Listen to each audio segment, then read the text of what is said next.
diskusi hari ini? Belum belum punya dok. Belum ada ya? Ya, kita tunggu Dokter Meli dulu ya.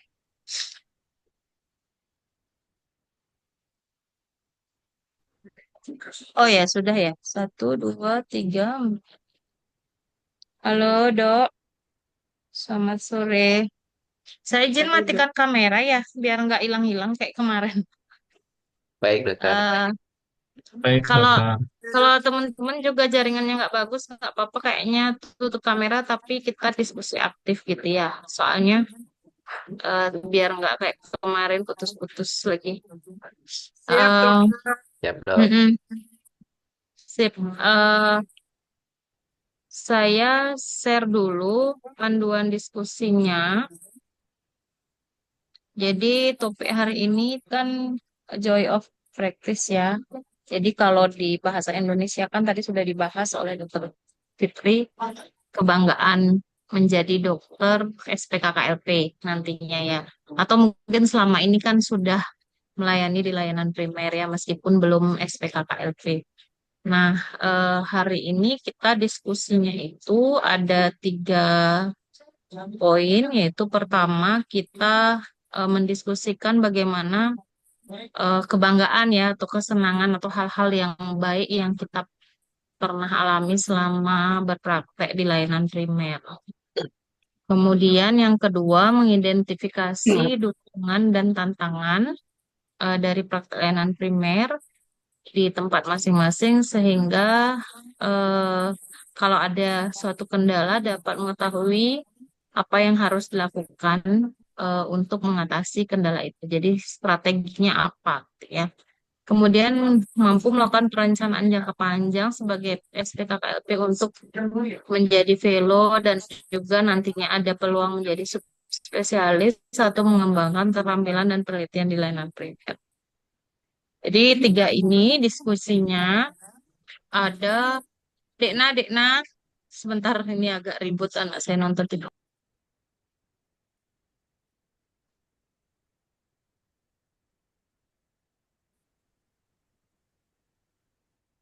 Ya, eh sebentar. Jadi ada soal pemicu seperti kemarin, mungkin bisa dibantu. Siapa mau membacakan?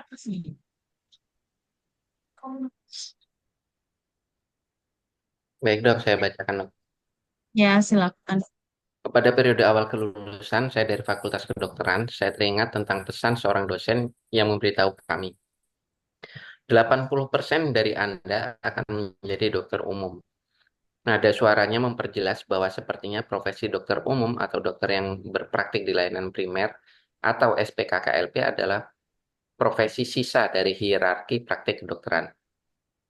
Kalimat ini kemudian berlanjut pada saat saya berbincang dengan seorang kawan bahwa mengapa saya lebih memilih praktik umum daripada menjadi spesialis di rumah sakit.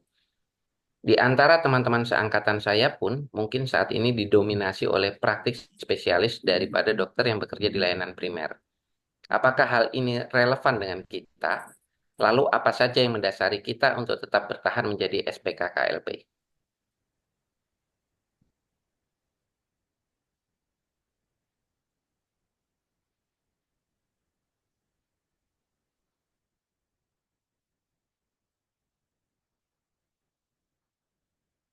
Oke, silakan. Siapa yang mau menanggapi mungkin dulu?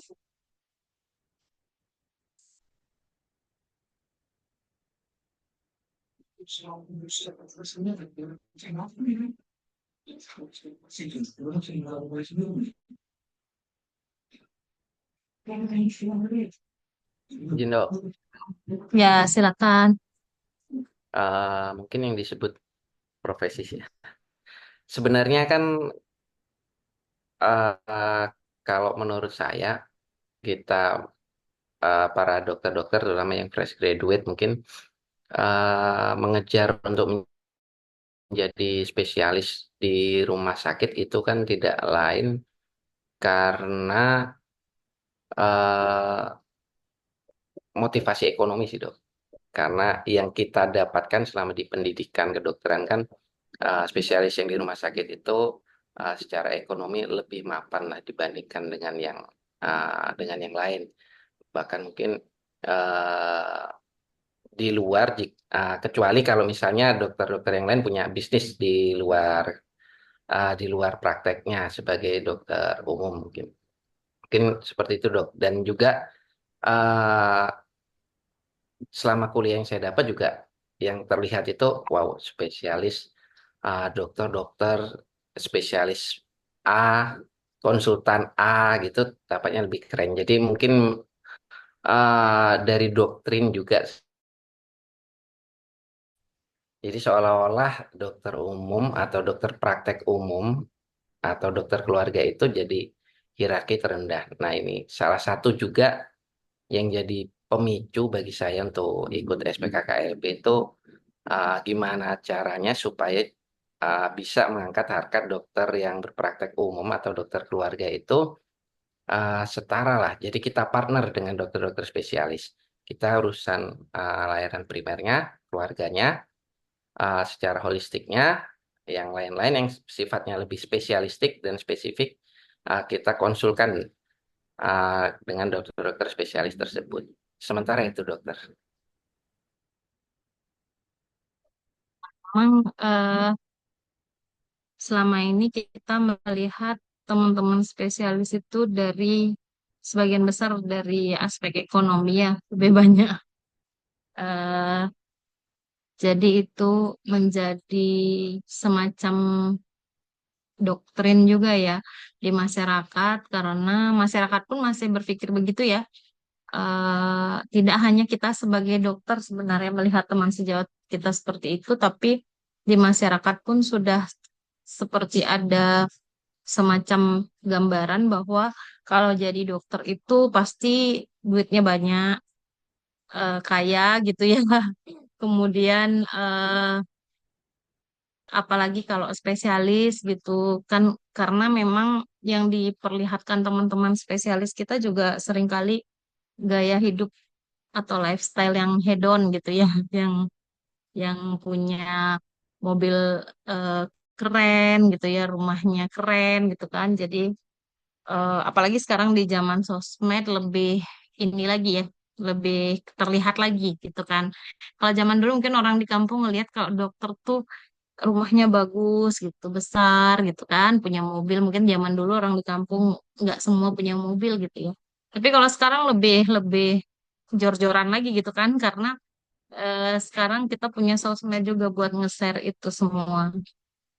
Eh, tapi ada nggak masih yang saya masih agak penasaran juga karena sering juga pada saat mengajar koas itu bertanya ya ke teman ke adik-adik yang koas ya, kan mereka rata-rata kalau masuk IKM itu sangat jauh berbeda ya dengan spesialisasi lain yang mereka sudah datangi di rumah sakit. Memang rata-rata mereka menjawab setelah kuliah ini pengen kemana gitu. Nggak ada satupun yang bilang pengen kerja di puskesmas. Semuanya Bener pasti dok, udah, semua pasti udah apalagi punya banyak kayak dua dok, pilihan ya. satu dua dokter yang cewek dok, Iya, betul. dokter yang cewek, Semua udah gitu. punya pikiran mau jadi Sekolah spesialis. Apa lagi, yang paling iya, banyak tuh anak gitu ya. Internal, terus bedah, terus sekarang yang ngetren juga kulit. Karena bener sekarang dokter. kulit tidak tidak lagi kayaknya kulit kelamin ya. Lebih banyak ke Kelaminnya kecantikan dilupain. gitu dok, iya. Selama ini sudah hilang. Lebih kelaminnya nggak ada yang mau ambil sekarang. Tinggal Ke kulit dan kosmetik sekarang istilahnya kosmetiknya aja. kakak Oh, itu. SPDV Sekarang sekarang. kan dia ya DV. Jadi dia Hanya itu ada ya, DV dan kosmetik kan. DV dan estetik gitu ya. estetik. estetik DVAE dok, gitu. ya. Ya DVAE gitu dia bilang. DVE apa DVAE istilahnya lupa saya. DVE gitu. Jadi ada estetika Iya, belakang. Dan dan memang itu kalau kita lihat juga sekarang yang keren-keren kan teman-teman yang DP ya. Selebgram semua. Kalau kalau kami di Bali yang spesialis kulit selebgram semuanya. Eh, bener dok. eh, kulitnya mulus, Bali kan bodinya jadi bagus. acuan untuk kecantikan dok, banyak bang ini pelatihan. Ya, Iya. Ya, terus bahkan lagi residen pun mereka udah berlomba-lomba nunjukin penampilan yang wah gitu.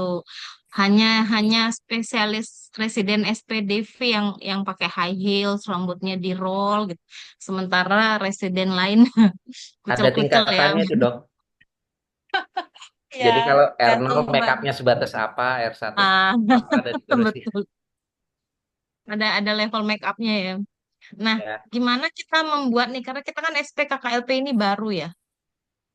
Sebenarnya kalau saya lihat mungkin teman-teman justru yang di puskesmas, di layanan primer itu malah pengalamannya bisa jadi lebih banyak loh dibandingkan dengan teman-teman yang spesialis organ rumah sakit itu yang hanya di satu sistem organ gitu ya. Eh, Seperti yang tadi dibilang kita kan nggak hanya mengerjakan satu sistem organ gitu. Kita tadi ada yang ngerjain persalinan, ada yang ngerjain bedah, seringnya ada yang ngerjain juga yang lain-lain. Justru sebenarnya harusnya lebih bangga gitu kan. Nah, gimana biasanya dokter men-tackle ini junior-junior kan banyak tuh kemarin kita ngomongin ada internship kan. Pasti kalau ditanya internshipnya juga kayak sekarang kayak cuman sekedar batu loncatan juga kan. Orang mau nyari layanan primer itu cuman biar dapat pengalaman dan ada di CV kalau dia pernah tugas di mana atau PTT pun sekedar untuk nyari modal ya buat sekolah spesialis lain gitu. Gimana biasanya men-tackle itu dok sekarang?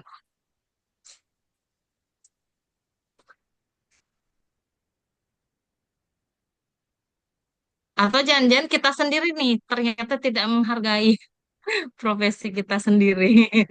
Jangan-jangan kita sendiri nih minder kayak, aduh, apalah saya cuman dokter umum. Sering nggak ngomong kayak gitu kalau Benar dok, ketemu sempat teman? sari. Kalau di reuni dok, sempat ketemu sama Heeh. teman-teman atau apa. Rata-rata kan sudah ngambil sekolah dok spesialis semua, bahkan subspesialis, ada tingkat. Rasa minder itu pasti dok, karena paradigma kita di kedokteran, sesama Mm-mm. TS pun dan masyarakat kan sama dok. Kalau kita nggak sekolah lagi itu ya kayak yang Depan aja di sini. tersisihkan atau di level yang paling rendah Kantor aja. gitu. Saya setuju Hmm, banget tadi ini salah satu pagi tempat pemicunya pasien. yang dokter Yudi jelaskan bagaimana kami harap nanti SPKKLP ini akan semakin besar dan menguatkan akan pentingnya SPKKLP di tengah masyarakat dok. Jadi kami pun akan menjadi lulusan dan suatu kebanggaan dok. Jadi ke depannya SPKKLP dianggap sebagai sejawat juga dengan teman-teman profesi spesialistik lainnya. Betul. Eh Mungkin yang lain gimana? Kalau kalau reuni sama nggak masih minderan gitu? Aduh, apalah saya dokter umum kalau bisa sembunyi di pojokan gitu biar nggak ditanya ya udah. Atau pas mendingan datangnya naik Grab aja lah biar nggak dilihat mobil kita apa gitu ya. Ada nggak yang kayak gitu? kebetulan kalau saya nggak pernah ikut reuni dok. Oh nggak pernah ikut reuni. Nggak ada ulang tahun universitas atau FK-nya? Ada sih dok, cuman jauh. Kebetulan saya Oh, dari UNS kan, alumni UNS 11 Maret. mm-mm, Jadi dari mm-mm, Lampung ke Solo lumayan ongkosnya, hmm. lumayan waktunya juga. Oh beda kota ya. Beda Jadi ya. bisa bisa alasan nggak datang gitu ya, atau online aja Betul. lah, nonton online aja lah Iya. gitu ya. Kalau saya Yang, karena ikut beberapa organisasi dok, di mm-mm, alumni sendiri saya kepala bidang atau pengurusnya untuk alumni mm-mm, AK Unila. Kemudian untuk di organisasi ID pun juga saya salah satu pengurusnya. Jadi uh, harus mengalahkan rasa minder dengan eksistensi dok.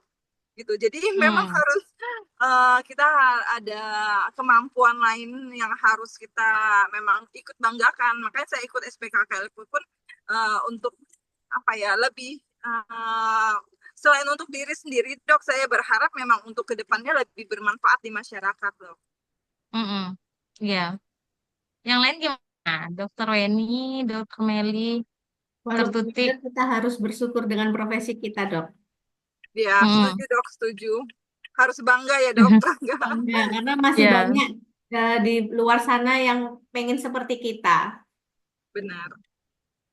Betul dok. Ya kadang kadang bingung juga kan. Misalnya kita kita harus bersyukur.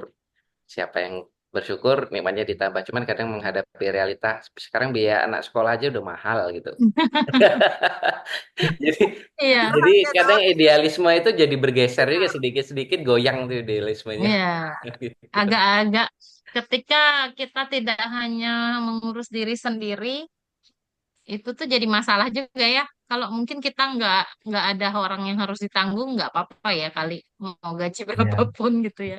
udah cukup Kalau kalau kita untuk sendiri. itu ini dok, Iya, kita bisa dengan usaha di luar usaha lain Di luar. atau Ya, dengan memperkaya usaha lain kita lebih banyak penghasilannya ketimbang spesialis dok.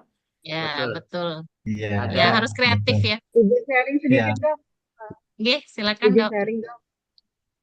Kalau saya sih dari pengalaman pribadi dok ya, agak merasa bangga dengan diri sendiri karena ada beberapa kasus yang udah beberapa pasien itu yang datang ke spesialis, tapi mungkin karena dia hanya mengobati apa yang dikeluhkan dan tidak menggali lagi, jadi malahan tidak tidak apa tidak mendapat solusinya gitu dok. Malah pasien itu akan berobat lagi. Tapi ketika datang ke kami, karena kita jadi dokter keluarga, maksudnya datang pasien itu sering melalui kita dulu, jadi kita malam kali, oh ini sepertinya malahan jadinya malah psikosomatis ini pasien, bukan penyakit yang dia keluhkannya itu gitu. Digali lagi, ternyata oh dari keluarganya, dan malah lebih seperti itu dok. Jadi Mm-mm, betul. Ya, kalau kita sempat dapat pasien seperti itu, kadang itu naikin percaya diri juga ya, naikin rasa senang kita. Oh, ternyata ada loh orang tuh yang lebih cepat sembuh kalau yang diperhatikan justru aspek lain gitu ya, bukan cuma dikasih obat yang bermerek, obat yang paten gitu ya, tapi hanya dengan didengerin ngobrol aja ternyata dia sembuh gitu kan, ternyata dia berkurang apa keluhannya gitu. Jadi eh, itu bikin kita lumayan up juga gitu ya, agak pede juga ya, jadi lebih semangat ya. Saya pernah juga mengalami seperti itu waktu baru-baru tamat jadi dokter justru karena saya emang nggak banyak waktu ya buat praktek secara benar-benar full time gitu. Jadi hanya setahun pertama karena habis itu saya langsung udah masuk ke universitas gitu habis lulus. Jadi pernah juga mengalami itu karena pasiennya udah bolak-balik ke spesialis, dikasih saya lihat resepnya antibiotiknya sampai yang udah golongan apa gitu yang paten. Ternyata dia tipoid. Tipoid kita kasih obat yang penikol dan sembuh dan dia malah bilang, waduh kenapa ya kok spesialisnya udah seminggu nggak beres-beres, anak saya masih demam, pada saat dikasih obat yang dari dokter 2 hari udah hilang gitu ya. Mungkin karena itu, karena kadang-kadang spesialis itu tidak benar-benar ngobrol atau anamnesis ini udah kemana aja, udah dikasih obat apa sebelumnya, bahkan dia mungkin lupa nanya udah minum antibiotik atau belum. Karena sekarang masyarakat kita kan udah kebanyakan informasi kali ya, dan antibiotik itu bisa beli tanpa resep kadang-kadang. Jadi bisa jadi misdiagnosis atau memberikan antibiotik yang sama lagi dengan apa yang sudah dia minum gitu. Jadi justru malah nggak sembuh gitu kan. Nah, ternyata simpel cuma tipoid ternyata gitu. Jadi eh, itu itu pentingnya kita itu memang benar-benar praktek dengan meluangkan waktu ya, karena beda dengan spesialis lain. Mungkin yang lain dok, dokter Drisa mungkin ada pengalaman ya, ya, ya. ya, Dok. Kalau memang kalau kita kan memang ya lebih banyak waktu dibandingkan Hmm, dengan dokter spesialis. Jadi kita punya waktu yang lebih banyak untuk lebih menggali, bertanya tentang itu. Dan itu juga sebenarnya ya akan menambah ke kesenangan pasien juga, karena pasien kan apalagi dia di di rumah sakit, kadang pun juga di puskesmas sekarang kan kalau rumah sakit yang memang rame, kadang-kadang nggak ketemu dokter dia, ya. Jadi eh, dengan eh, walaupun kita hanya dokter umum istilahnya bagi mereka, tapi karena kita dapat berkomunikasi dengan baik, kita dapat menggali dengan baik, itu juga menambah kepercayaan diri mereka juga kepada kita. Ternyata lebih enak sama dokter ini katanya, kita bisa banyak dapat banyak, ini penjelasannya pun lebih semua, jadi sampai lebih semua apapun yang ingin mereka ketahui itu ya dapat kita kita sampaikan, dapat kita kita kasih untuk kepuasan mereka lah, dibandingkan ketika mereka di rumah sakit hanya sebatas berapa gitu dokter. Ya kalau untuk masalah ya penghasilan memang kan terus kan penghasilannya banyak ya, tapi ya kita bisa dengan cara sendiri ya untuk mencari penghasilan ya di luar kita sebagai dokter gitu kan, banyak peluang-peluang lain yang bisa kita ambil gitu. Terima kasih dokter. Ya, betul. Ada tambahan mungkin Dokter Meli pengalamannya?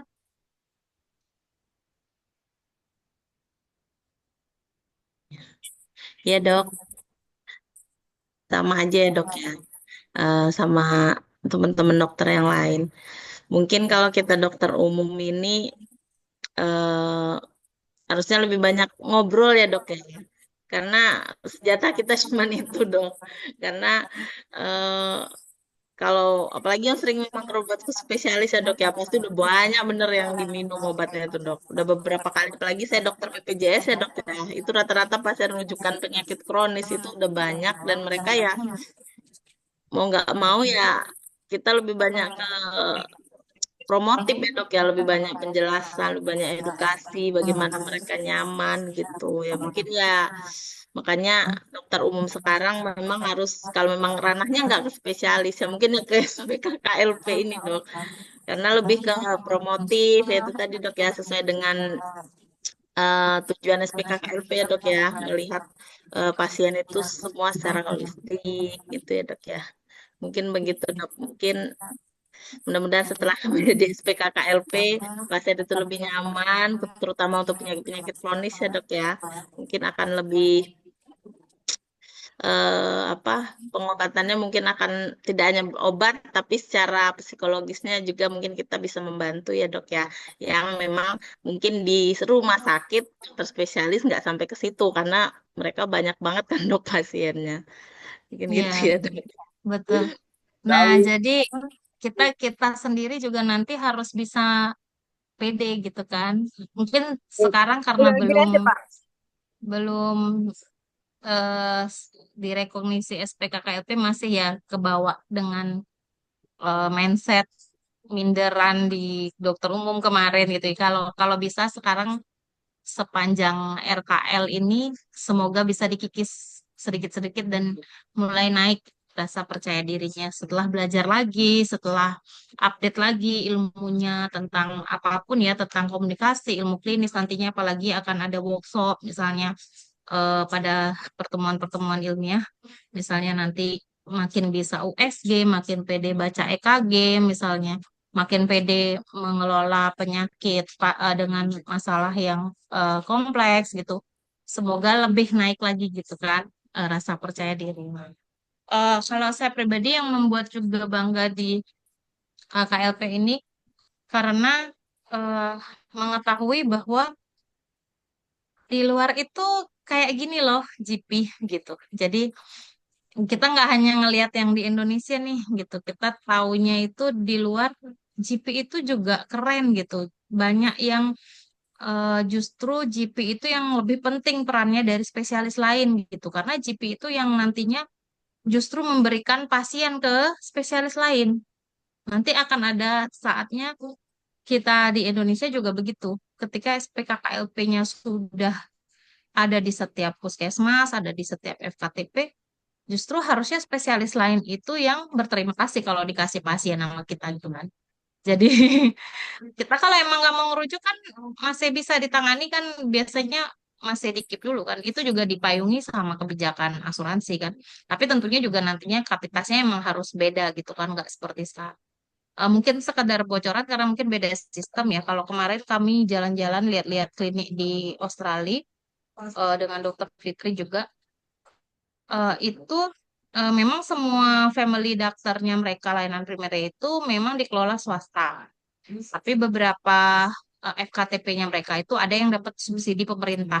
Jadi nggak ada namanya dia klinik pemerintah ya, kecuali misalnya di institusi seperti sekolah atau di universitas atau di penjara yang seperti itu baru milik pemerintah. Tapi yang untuk semua masyarakat itu dia swasta pengelolaan.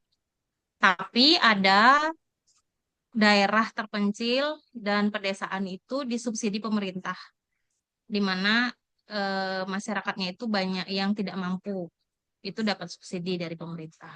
Memang ada sistem insuransinya juga di sana. Tapi dia itu jelas ada tarifnya gitu. Jadi orang yang menggunakan insurance 15 menit pertama itu free konsultasinya.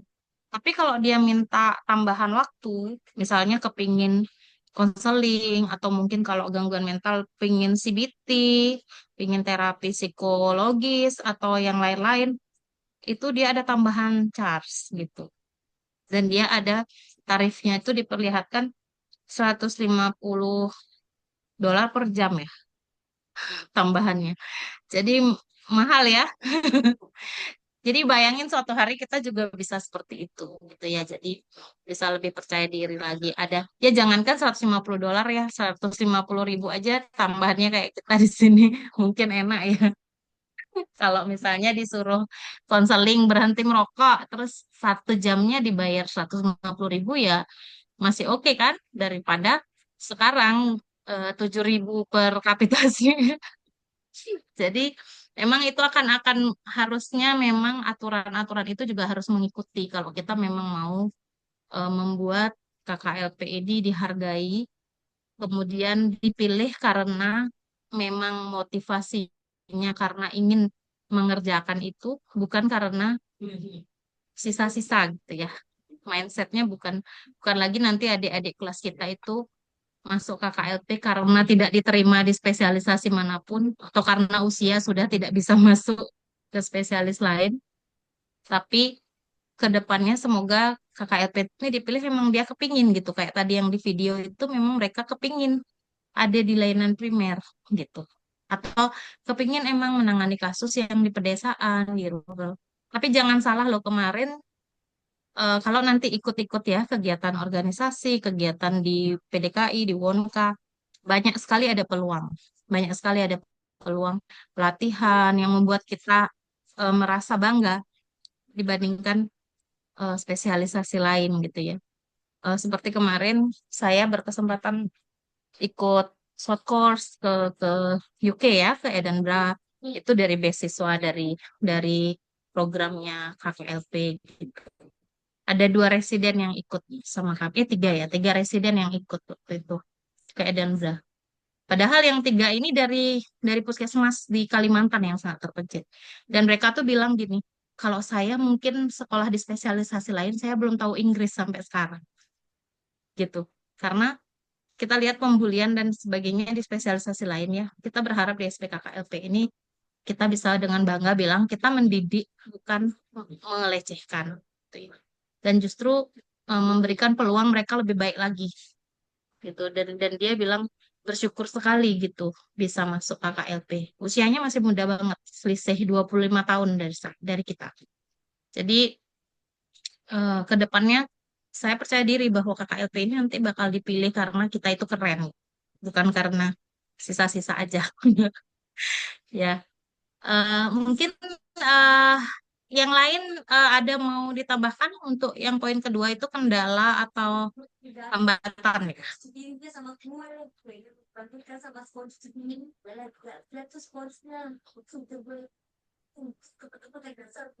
Nanti habis kita RKL ikut reuni harus sudah bisa bilang saya loh KKLP. Saya perannya penting dibandingkan sebelumnya gitu ya. Jadi di sistem kesehatan nasional KKLP ini penting banget perannya. Hmm. Ada ada yang mau sharing lagi. Jadi untuk yang kedua itu bagaimana dukungan dan tantangan praktek di layanan primer masing-masing yang bisa mempengaruhi ini kesenangan atau pengalaman baik untuk selama bekerja di layanan primer. Mungkin dukungannya dulu ya, Dok. Seperti apa? Ada nggak pernah berpikir, aduh males banget dah kerja di puskesmas kalau begini aja. Sering nggak Sering kayak loh. gitu, Mas? Sering. Sering. Itu karena apa tuh biasanya yang paling nyebelinnya apa? Kerjaannya banyak loh. Misalnya, Misalnya kayak sekarang ini kan udah berubah nih dari sistem program sekarang ILP. ILP mm, belum paham betul, udah ditambah lagi adanya PKG atau pemeriksaan cek kesehatan kesehatan gratis. gratis, Iya, ya. Heeh. Mm. dan itu tidak berdampak terhadap penghasilan dok. Ya, UUD ya, UUD. UUD tetap dok. Iya. Di puskesmasnya semakin rajin, semakin dibebanin Betul. semata. Yang pertama itu, yang kedua Mm-mm. ada pasien kadang ya mungkin karena masih bawaan puskes masih menganggap puskes masih seperti dulu dan dokter yang di puskes juga masih seperti dulu. Jadi pasien yang kadang bau-bau pejabat atau mungkin merasa baunya pejabat seperti itu. Yang saya Mm. bilang pasien nanggung, jadi Ya, tidak membutuhkan apa kelas menengah, menengah mm. agak ke atas. Biasanya datang-datang cuma minta rujukan gitu. Mm. Oh, padahal Ya, yang sepele misalnya kayak eh, batuk pilek biasa atau minta rujukan untuk anaknya spesialis anak atau kadang malah pasiennya sendiri nggak datang yang disuruh datang anaknya atau orang siapa lain. ya jadi rasanya kayak kayak kurang menghargai gitu. Ya. Nah juga kadang datang minta rujukan gitu di dalam ruang periksa malah pasiennya sibuk dengan gadgetnya sendiri seperti itu dok. Kadang itu yang bikin Hmm. pengen lompat lah dari sini gitu sih dok. Ya, mungkin itu dialami banyak orang ya, teman-teman di puskesmas. Kayak masyarakat pun jadi mindsetnya begitu gitu, jadi diremehkan ya, karena kebiasaan ke spesialis gitu, yang rasa bahwa kalau nggak spesialis nggak sembuh gitu ya, meremehkan layanan primer jatuhnya gitu kan. Padahal bisa jadi itu psikologis saja ya, sebenarnya obatnya sama kadang-kadang, cuman beda pembungkusnya aja kan.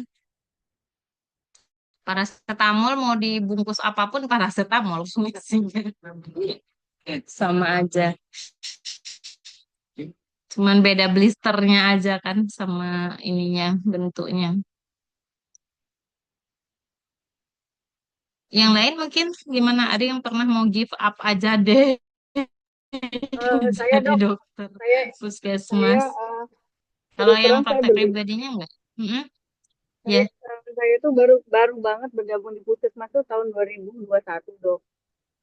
Karena dulu eh, nggak kurang tertarik dengan pegawai negeri seperti itu.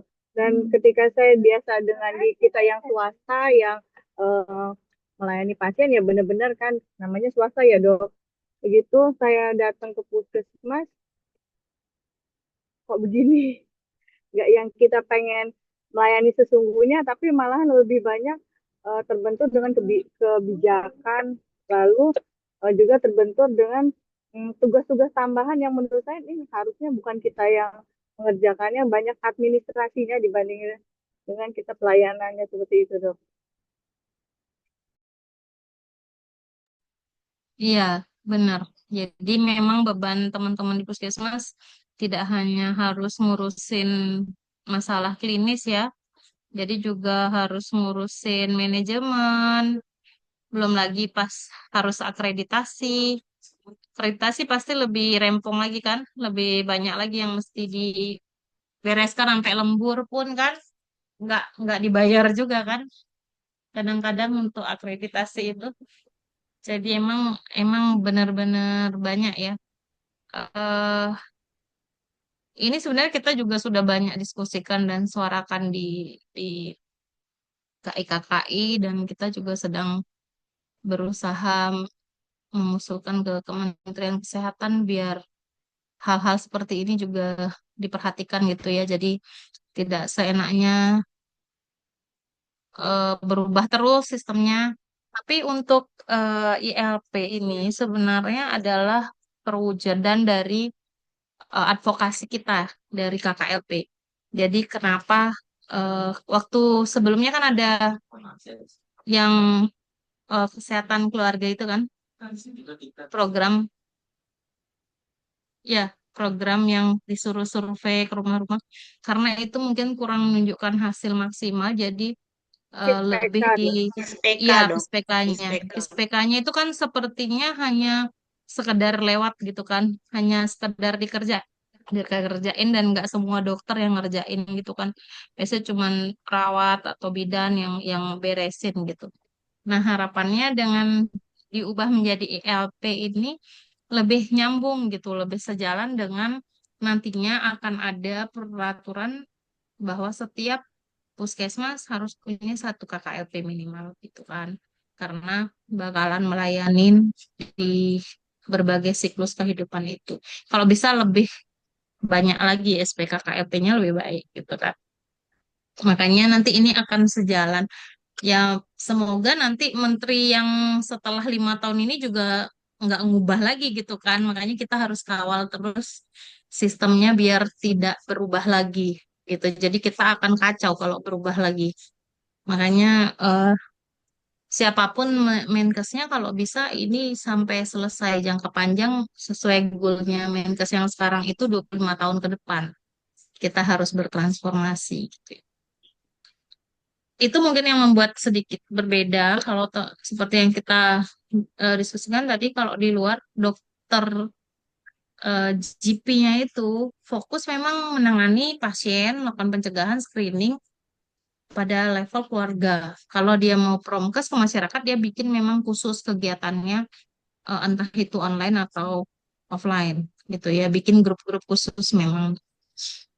Jadi nggak kayaknya yang dokter-dokter sana nggak ribet lagi masalah akreditasi, masalah administrasi, keuangan, apapun itu. Yang ngerjain itu beda orangnya gitu. Jadi nggak kayak kita kan sebenarnya harusnya itu bisa dikerjakan sama teman-teman lain ya, profesi counseling misalnya, profesi IKM harusnya kan yang ngerjain manajemen. Cuman nggak tahu kenapa justru kita punya lulusan IKM yang banyak, ahli gizi banyak, ahli counseling banyak, tapi tidak terserap. Nah, itu sebenarnya juga jadi bagian nanti yang harus dibereskan juga di Kementerian Kesehatan. Perekrutannya yang nggak ada ya, Dok ya. Selama ini perekrutan nakes itu didasarkan pada jumlah pasien yang harus dilayani. Jadi yang hanya direkrut itu dokter, perawat, bidan. Jarang banget punya ahli gizi kan? Di puskesmasnya ada yang punya ahli gizi nggak? Punya dok. D3 dok. D3. Hmm. Ada dok D3. Iya, kalau di Bali malah nggak semua puskesmas punya ahli gizi. Bayangin di Bali aja nggak punya, apalagi di daerah lain yang lebih terpencil. Ahli gizi ada tapi jadi pegawai bank, nggak direkrut sama pemerintah. Kurang ngerti juga bagaimana. Kesling dipegang sama bidan kadang-kadang, jadi nggak nyambung kan. Jadi apa yang mau dikerjain gitu ya.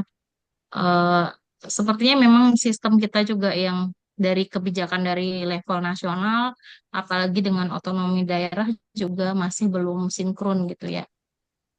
Jadi mungkin kalau yang bikin notulensi, tadi kita udah diskusikan beberapa hambatan ya. Pertama, kebanyakan kerjaan, kebanyakan perubahan sistem, Sistem kebanyakan kerjaan yang mungkin di non luar pelayanan. esensial gitu. Mm-mm. Yang tidak sesuai tupoksi kita gitu kan. Seharusnya kan tupoksinya dokter apa kan, tapi harus ngerjain apa gitu kan. Kemudian yang kedua itu tidak ada penghargaan ya mungkin yang setara gitu ketika kita mendapat pekerjaan tambahan gitu ya. Jadi demotivasi gitu ya. Jadi bodo amat jadinya kan. Kalau apapun yang terjadi, yang penting kita udah kerjain gitu. Mau hasilnya gimana terserah gitu kan. Kemudian yang ketiga tadi masalah eh, di masyarakat sendiri ya, persepsi mengenai dokter, eh, dokter di puskesmas atau di layanan primer itu masih dipandang sebelah mata gitu ya, masih belum. Apalagi pasien BPJS terutamanya. Kalau pasien umum kan pasti dengan kesadaran diri emang mau berobat ke dokter umum gitu kan. Jadi jarang yang menunjukkan perilaku seperti itu ya. Justru dengan yang BPJS ini yang sering seperti itu ya, terkesan merendahkan gitu ya untuk kemampuan kita gitu ya. Kemudian yang lain, apalagi tadi yang kita bahas hambatannya. Kalau dari segi kepemimpinan di puskesmasnya sendiri bagaimana? Kalau Ada yang bukan kapus ya? di Lampung Timur rata-rata kepemimpinannya perawat bidan dong. Bukan dokter, kepala Ya, puskesmasnya. jarang dok. Bukan dok, Hmm. bidan atau Oh ya, perawat. ya gimana mereka men-treat dokternya? Iya, itu deh dok. Ya gitu dehnya gimana? Kalau di Bali masih sebagian besar dokter kapusnya. Jarang yang dokter, ada beberapa dokter gigi, yang IKM kayaknya jarang banget. Bidan perawat belum pernah ada yang jadi kapus di Bali ya. Saya baru tahu malah di Lampung bidan nama perawat jadi kapus. Itu gimana mereka memperlakukan? Nah, ya kadang jadi nggak nyambung juga sih dok kompetensi. Misalnya ada tugas, kompetensinya siapa, nyuruhnya siapa, kadang-kadang begitu. Tapi banyak yang enggak. Hmm, iya, pembagian tugas gitu ya. Mungkin kayak pakai feeling aja dia bagi-baginya. Iya, terus kadang juga menyikapi program-program baru kayak gitu kadang ya beda lah. Hmm. Terus kemarin izin ikut KKLP ini bagaimana respon kepala puskesmas atau pimpinan tempat kerjanya? Dukung dok, Kan, karena wacana yang satu puskesmas harus ada satu SPKKLP, jadi beliau mendukung. hmm, jadi pada dasarnya mendukung karena ada himbauan itu ya, akan Iya, ada kebijakan baru itu. iya. Apalagi ada yang sudah harus ILP ya, mengerjakan ILP. Ada yang tidak setuju pimpinannya atau masih di ini, masih dicibir gitu. Apa sih ikut-ikut spesialis udah usia gitu kan? Ada nggak yang kayak gitu? Belum dengar dok. Nggak tahu kalau di Nggak Bali ya? lancar, dok ya. Ya, ya. Kalau sekarang mungkin udah nggak ada ya yang kayak gitu. Kalau dulu di zaman kami DLP yang pada demo, kalau saya, Dokter Fitri, Dokter Mariatul itu emang dari yang menggodok KKLP ini dari yang masih dibully di demo itu kita udah kebal sama yang. Tapi sekarang udah lumayan karena Menteri Kesehatan kita mengerti gitu ya arah arah perjuangan kita kemana gitu ya. Dokter Novana itu kan dulu juga di kementerian ya yang berjuang keras biar KKLP ini bisa jalan. Em, Tadi udah ya beberapa mungkin nanti ditambahkan yang hambatan itu kadang juga dari pimpinan yang tidak paham gitu ya dengan peran dan fungsi masing-masing anggotanya. Ada lagi nggak, Dok? Kalau sistem yang lain udah cukup, Dok. Hmm, Ini yang juga selain dok, ya, silakan. salah satu menurut saya salah satu hambatan ya di kita di puskesmas itu banyaknya pasien mungkin dok dengan waktu Hmm, pelayanan itu dalam satu hari itu kan kita bisa di puskesmas itu sekitar 100 pasien dok 100 sampai iya. 120 itu jadi waktu yang dilakukan juga pemeriksaannya menurut saya sih belum optimal ya dok. Hmm. Ya, berarti kemampuan mengelola pasien itu juga dipengaruhi oleh jumlah pasien yang dilayani ya. Dan jumlah dokter tentunya ya. Berapa dokternya setiap jaga dok biasanya di puskesmas? Di Satu puskesmas itu sesi. di puskesmas kami ada eh, em, tiga dok, di tiga. Tapi kami dibantu dengan dokter internship. Cuman kan polinya cuma ada dua dok. Jadi Hmm. walaupun dokternya banyak, ruangannya tidak ada, susah juga dok. Oh ya, jadinya mesti gantian ya. Harus nge-sip gitu ya. Kalau saya Ya, cuma dua berarti dok, kalau ya, sorry, tiga dokternya. dua dok. Oh, dua. Iya, Nah, itu cuma lebih berdua nggak kami. bisa istirahat. Itu nggak ada yang bisa istirahat dong, tangting. Betul. Satu Terus kalau gimana? nggak, kalau pelatihan gitu berarti sendiri Iya betul. jadinya. Single fighter. Tinggal betul. Ada UGD-nya. Ruang tindakan dok Ruang atau tindakan dok karena puskes rawat jalan. Oh, nggak UGD ya. 24 jam. Enggak dok, Nggak ada 24 jam. Iya. 24 jam. Ya, kalau dulu masih ada kan yang 24 jam. Atau mungkin yang di daerah terpencil ya, mesti 24 jam karena nggak ada rumah sakit ya. Jadinya lumayan berat tugasnya. sekarang sudah terbantu dengan klinik-klinik swasta sih dok. Mulai banyak ya klinik swastanya. Oke. Puskes saya 24 jam kok, Dok. Oh ya, berapa dokternya, Dok? 3 dok dokternya. Oh, ada jaga malam juga berarti. Enggak Atau sih, on call? Dok. Cuma on call. Cuman ada dokter satu yang rumahnya di depan puskes, memang. Itu nggak Jadi bisa tidur biasanya dong. kalau memang iya, jadi kalau misalnya ada yang kasus yang gawat, dia dia yang Harus ke ini dok, situ.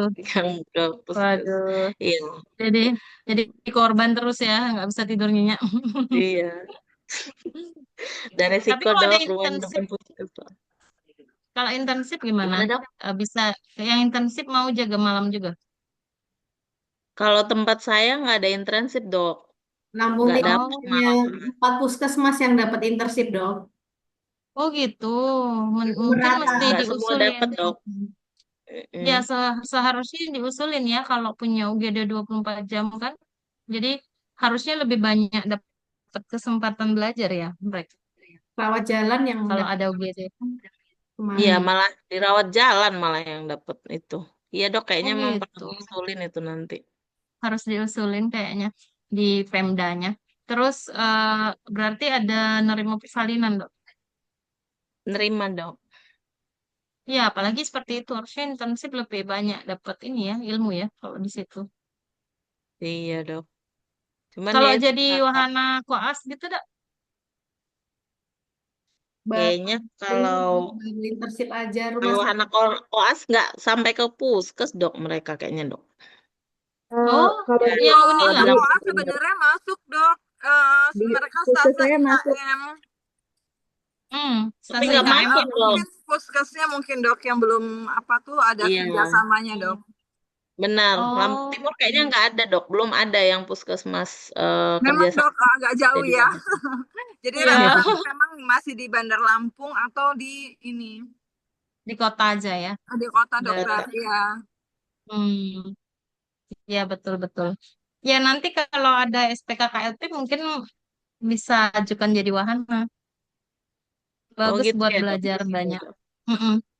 Gak tahu Nila belum nyiapin ya KKLP-nya kayaknya. Belum dok.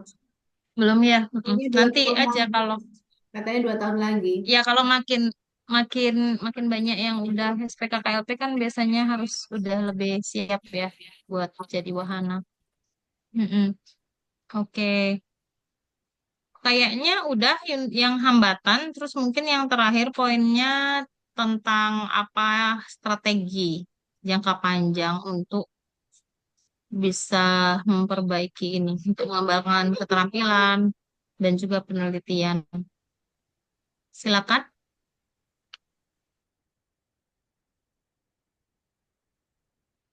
Ya mungkin salah satunya ya rajin ikut seminar mungkin ya dok ya. Iya, betul loh. Update Heeh. kompetensi. Update kompetensi terus. Mungkin ikut-ikut Mm-mm. pelatihan ya dok ya. Ya, Saya juga sharing yang sama ya dok, silakan. sharing dengan rekan sejawat dok. Jadi biasanya berbagi kasus gitu dok. Kalau misalnya nemu kasus yang bagus, kita bisa sharing, bisa dapat masukan juga kan, bagaimana penatasan yang bagus. Mm-mm. Iya, uh, mungkin bagus juga dicoba kalau yang suka nulis. Atau kalau nggak suka nulis tapi punya pasiennya bagus-bagus, itu bisa kolaborasi sama temen yang dosen atau yang suka nulis ya. Itu juga bakal meningkatkan rasa percaya diri gitu. Kita nulis laporan kasus misalnya yang kita coba tangani dengan pendekatan kedokteran keluarga, bagaimana hasilnya itu kita publikasikan di jurnal gitu. Semakin banyak kita muncul di akademik itu kadang-kadang naik juga pride kita gitu. Jadi nggak cuma sekedar ngomong-ngomong aja sharingnya, tapi apa yang kita tangani itu di-sharing secara akademik sehingga orang lain juga bisa mendapatkan manfaatnya gitu. Kita punya jurnal mungkin belum di-info ya. Ada yang udah tahu jurnalnya kedokteran keluarga? Belum dok. Belum ya? Jurnalnya Belum. namanya RPCPE. Nanti bisa di-searching di Google. RPCPE itu sebenarnya pengelolanya di UGM, Dr. Fitri tadi salah satu tim editorial kalau nggak salah. Kalau saya ikut sebagai reviewer di situ. Jadi kalau punya kasus-kasus menarik, contoh nih misalnya kalau saya banyak ngerjain kesehatan mental ya belakangan ini. Ini saya punya pasien ODGJ yang sama ini tidak tertangani, tidak berobat, apalagi dipasung gitu ya.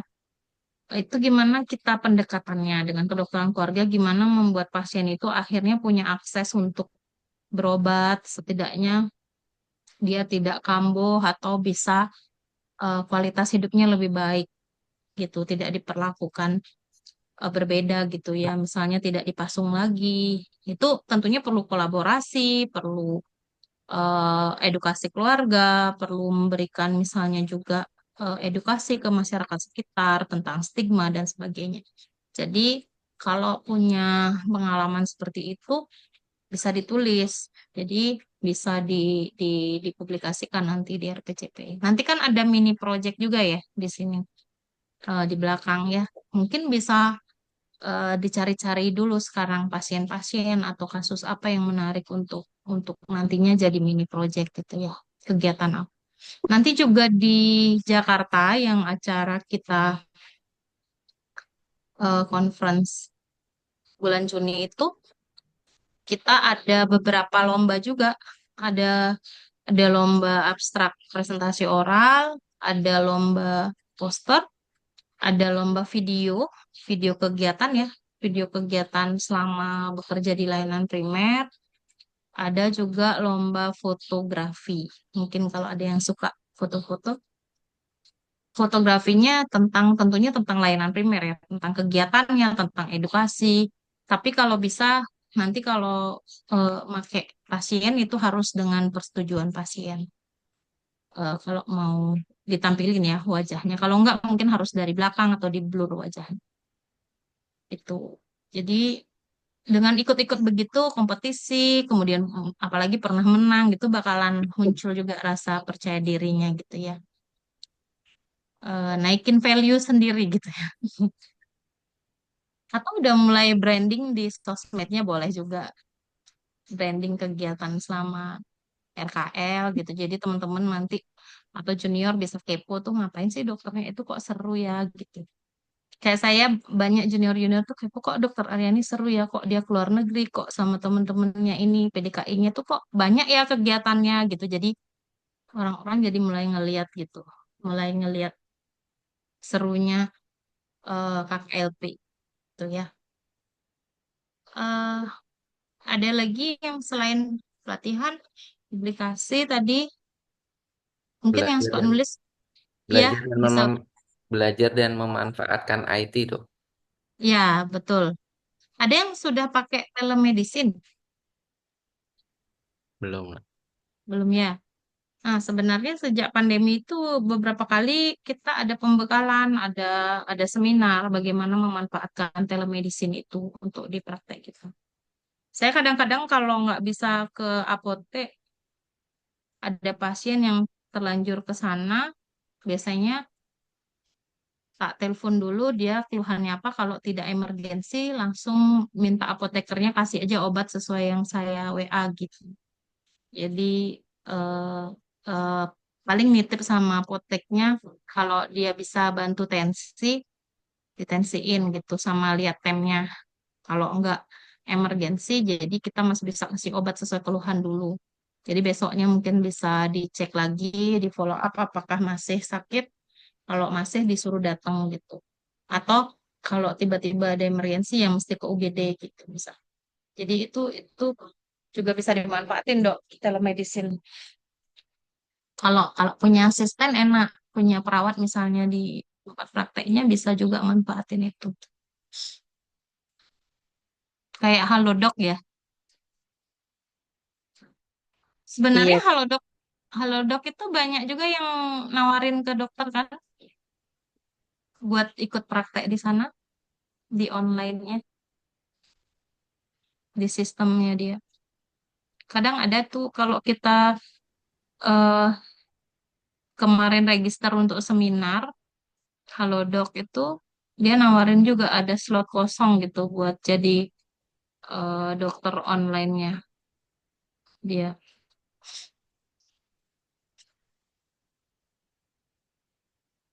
Itu salah satu cara nambah penghasilan juga, Dok. Tapi dengan santai, nggak harus eh, datang gitu kan. Jadi bisa standby di HP aja, jawab-jawabin pertanyaannya pasien gitu ya.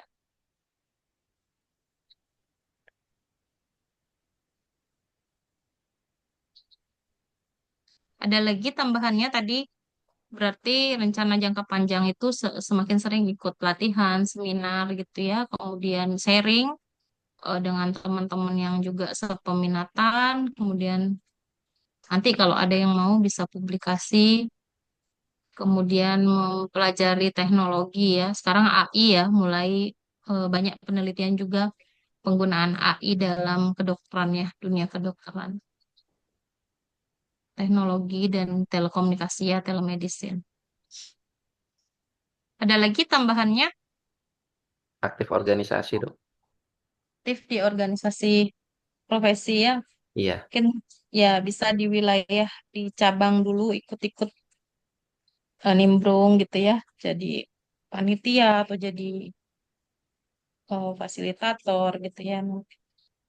Ya terus terang sebagai ini juga bisa banyak belajar juga sering kalau ikut jadi panitia dan fasilitator. Ada lagi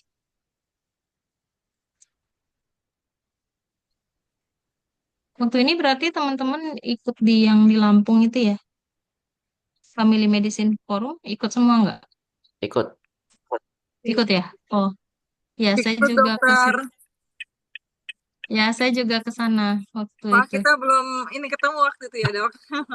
Ya, saya ngisi sesi yang itu. Habis istirahat ya dok ya. Iya, ikut ya, sempet ya. Sesi yang sama dokter Trevino, sama dokter Orizati. Saya malah lupa itu hari kedua ya. Hari kedua sesi terakhir ya. Pas enggak. Setelah jam makan siang ya. Tentang kesehatan mental pada penderita cancer. Sama ya. Iya. Pendekatan kedokteran keluarga ya. Ya nanti kita kalau pas di Jakarta juga ada workshopnya banyak. Bisa di bisa diikutin beberapa workshop yang menarik. Kayaknya udah, Dok ya. Ini waktunya juga udah habis. Sampai jam berapa kita? Jam 5. Sampai jam 4 dok. Sorry, di sini jam 5. Ini 16.43 di saya. Kita beda 1 jam. Udah tinggal 15 menit. Boleh apa mau disimpulkan? Ada yang udah notulen mungkin?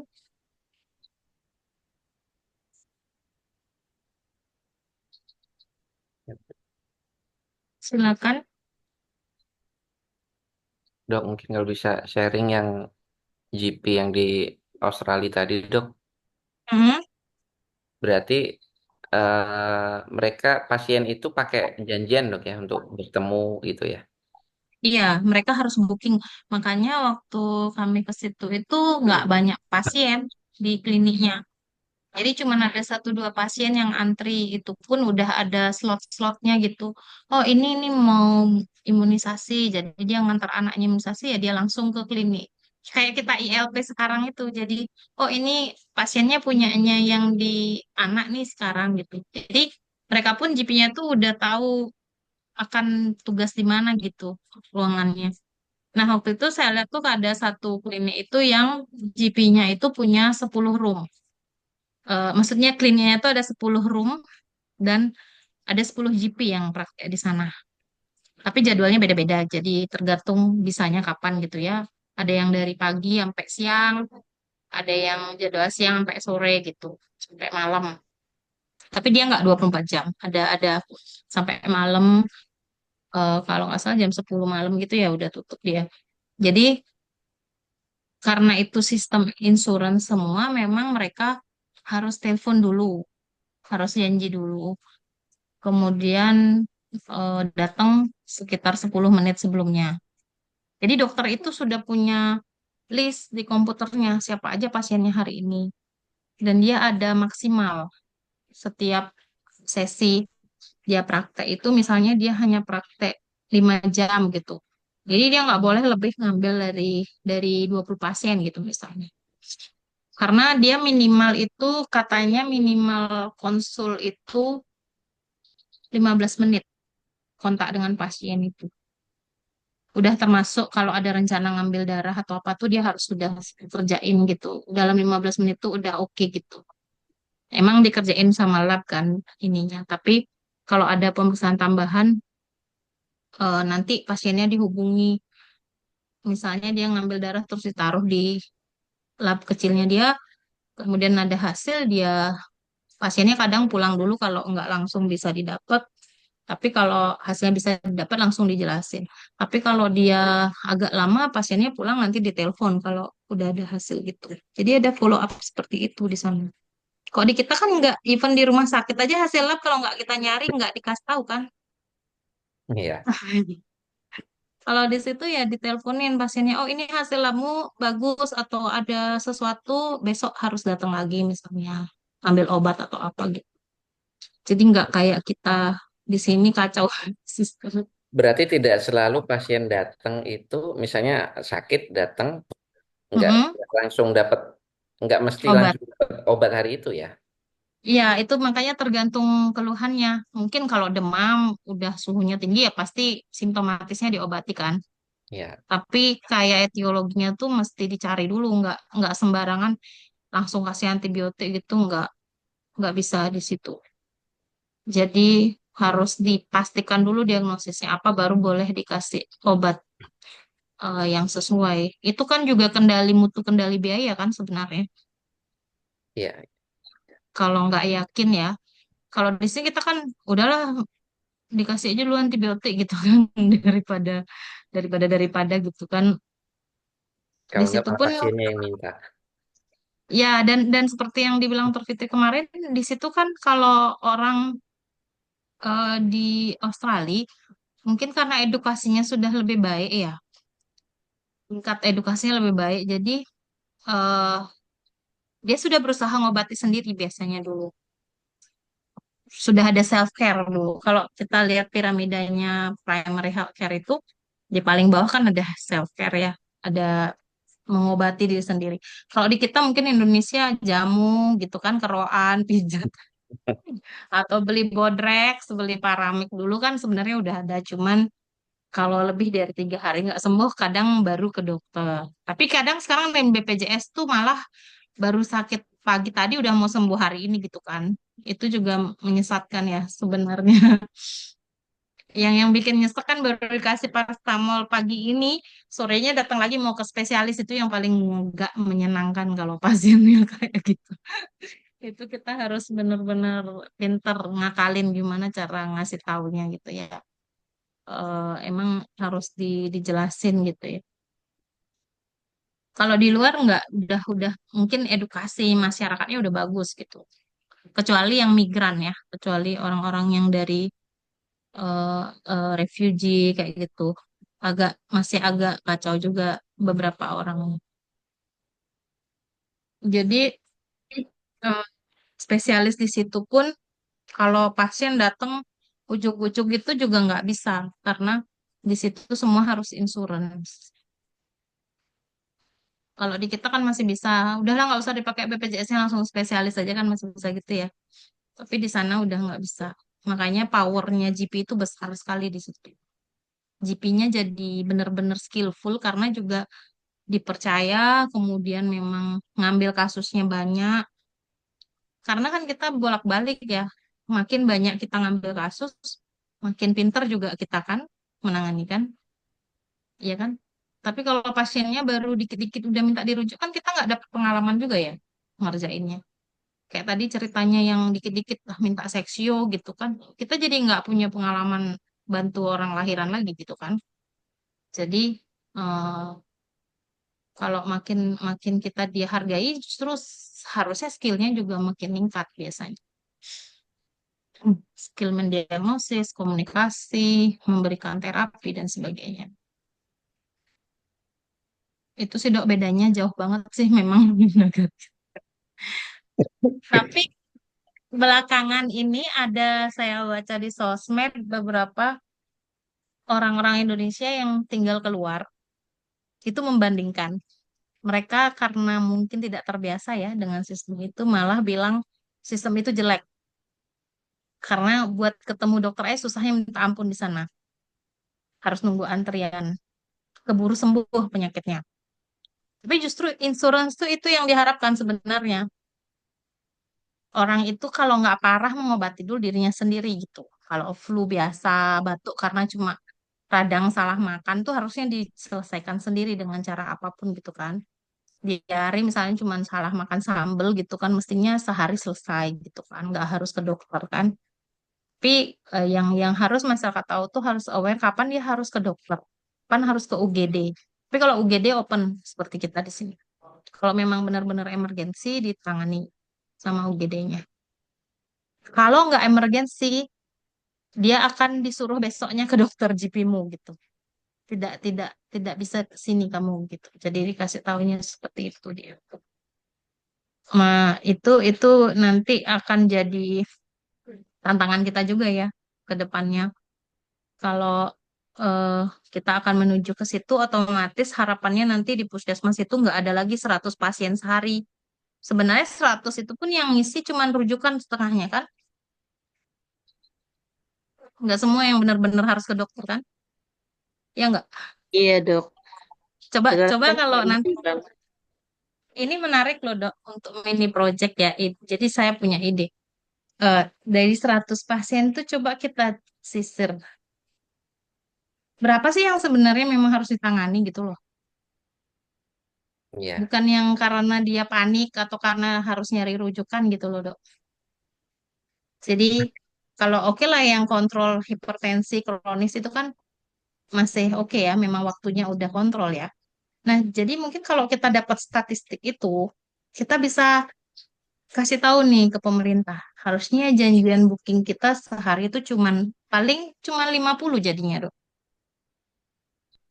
Bisa jadi ya yang mesti datang ke puskesmas itu mesti 50 orang aja dan 50 itu pun kalau dibagi dua dengan teman sebelahnya masih enteng. Masih bisa tuh 10 menit ngobrol gitu kan. Apalagi kalau mau disiplin ya orangnya datang dengan perjanjian. Mungkin akan lebih enak seperti di luar ya.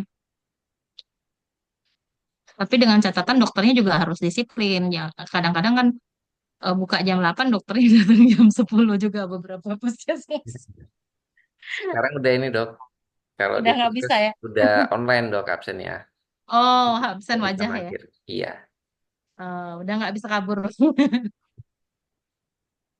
Ya, sekarang kan sistemnya udah dibenahi yang sebagai provider. Nah, sekarang yang mesti diatur emang di masyarakatnya. Jadi pasien tuh harus diedukasi kalau emang sakit yang kayak apa tuh yang harus datang tuh kan. Tapi Iya. jangan sampai juga terlambat gitu kan. Jangan sampai juga udah DB nggak datang gitu kan. Jadi lewat kasus. Jadi ada ini fungsi KKLP juga nantinya bagaimana mengedukasi masyarakat, mengedukasi keluarga, tahu kapan tanda bahaya, tanda emergensi, kapan harus ke dokter, gitu.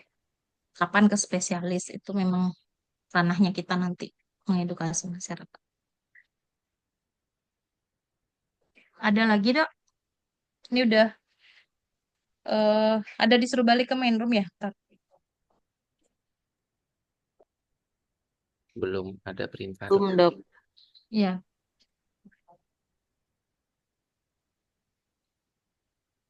ada tambahan mungkin silakan.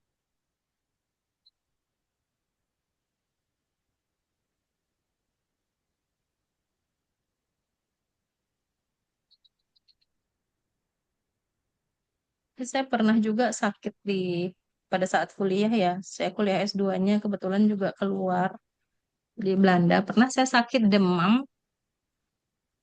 tonsilitis sampai udah infeksi sebenarnya waktu itu kayak detritus gitu kan. Karena saya emang punya tonsilitis kronis ya. Sering-sering kambuh kalau salah makan atau minum. Itu saya udah sampai demam 2 hari dan saya minta temen saya waktu itu memang teman saya kebetulan psikiater ya orang asli sana. Dia nggak mau ngeresepin, nggak boleh psikiater ngeresepin antibiotik, kamu harus ke GP gitu dia bilang. Terus apa nih saya udah nggak tahan ini demamnya nggak hilang-hilang kan, udah minum paracetamol kan kita pasti bawa kan obat pribadi, cuman kebetulan waktu itu antibiotik saya habis gitu karena emang beberapa kali udah pernah diminum kan, udah setahun gitu di sana, udah mau pulang sebenarnya sebulan lagi. Jadi udah persediaan obat dari sini udah habis. Sebenarnya punya insuran buat ke GP. Tapi karena itulah males ya mau mau nelpon GP-nya di mana tempatnya lagi kita nggak pernah ke situ gitu kan. Jadi kayak saya nyesel juga sih nggak nyoba ke GP ya. Kalau tahu mungkin nyoba ya biar tahu. Ah, tapi males ya waktu itu udahlah udah sakit harus nelpon lagi kan. Akhirnya minta dia resepin nggak mau. Temenmu nggak ada, nggak boleh di sini harus semua terikot resep apapun gitu dia bilang. Wow, nggak bisa beneran. Akhirnya saya waktu itu cuma dikasih apa? Dikasih paracetamol yang ada vitamin C, kayak effervescent gitu. Dibuatin minuman itu, paracetamol dan vitamin C. Kemudian dikasih ke saya, dibuatin sup. Waktu itu dibuatin sup yang anget-anget gitu, karena di situ emang lagi winter kan, kena serangannya pas winter. Jadi dibuatin sup, sup pumpkin, apa yang anget-anget. Kamu pokoknya kalau seminggu ini nggak sembuh baru kamu ke dokter katanya dia. Astaga gitu. Akhirnya waktu itu saya untungnya saya kulik-kulik lagi tas saya ada antibiotik sisa 3 biji. Jadi saya minum aja itu saya nggak peduli. Emang karena mindset kita Indonesia gitu ya masih karena eh, ini nih udah infeksi tonsilku tak bilang.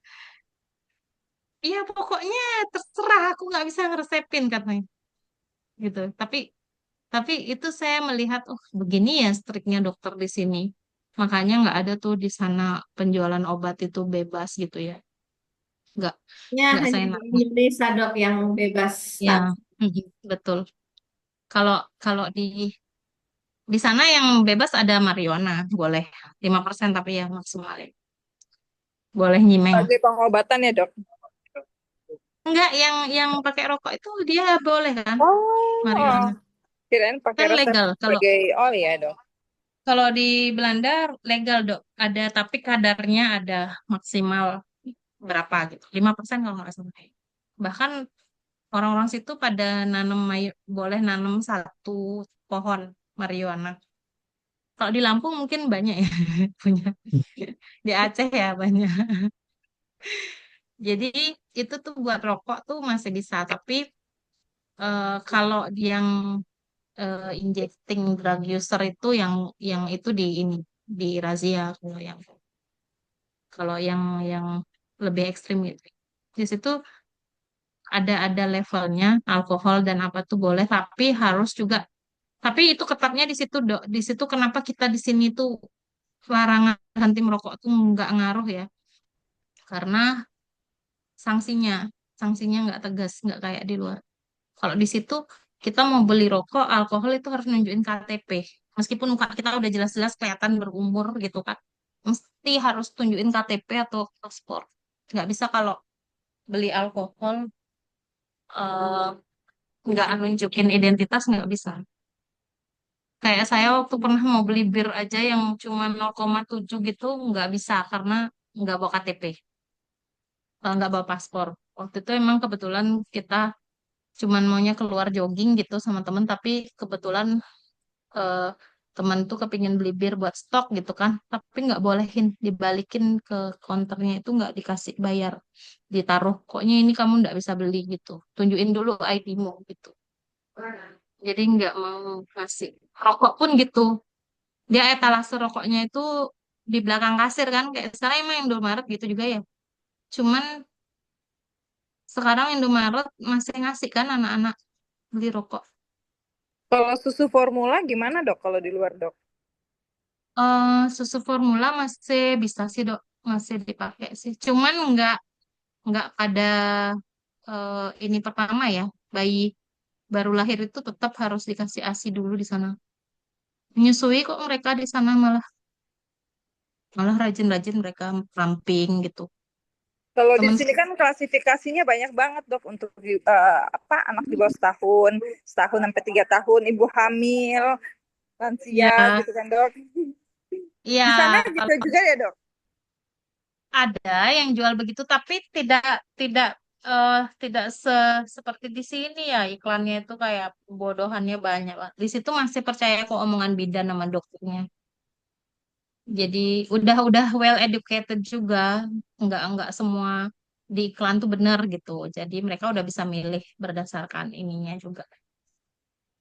Justru mereka lebih banyak sekarang tuh makan, lebih mementingkan yang langsung kita dapat dari makanan gitu, kayak organic food gitu-gitu, daging yang bagus, dagingnya yang organik, seorganik mungkin. Beli susu pun kan di situ susu-susu cair yang segar itu banyak ya. Yang kalau kita kan di sini udah dapatnya susu sisa kan sebenarnya, kayak bukan yang seger. Susu ultra itu kan udah ada yang neliti itu gula doang isinya, nggak ada susunya. Ya, Belum absen nih kita. iya belum absen kita. Itu belum ada absen. Ada di kolom chat, Dokter Eli. Kita absen Iya, dulu. belum. Iya dok. Dokter Nita di kolom chat ada. Siap. Saya belum absen. Siap, Dok.